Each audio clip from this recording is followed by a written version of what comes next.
ఈరోజు నీతో కూడా ఉన్న మిగిలిన వాళ్ళు బాగానే ఉన్నారు, నువ్వు అనగారిపోయినట్టుగా ఫీల్ అవుతున్నావు. కొంతమంది అయితే వాళ్ళు ఎంత బాధపడతారు అన్నది కాదు, కానీ ఇతరులు వాళ్ళ విషయంలో ఏమనుకుంటున్నారో అని గందరగోళం అయిపోతారు, సిగ్గుతో అల్లాడుతుంటారు. ఒకప్పుడు ఇలా లేదు, ఈరోజు మనకి గది పట్టింది అయ్యో అని బాధపడతారు.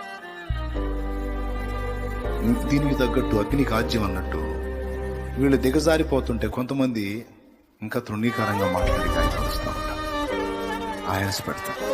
ఏడ్చేవాళ్ళు ఇంకొంచెం ఏడిపించి వీళ్ళు పిచ్చి ఆనందాలు పొందుతారు, సూటిపోటి మాట్లాడి. దేవుడు చెప్తున్నాడు, ఒకవేళ ఆ అనుభవాలు నీకుంటే నువ్వు చింతపడద్దు.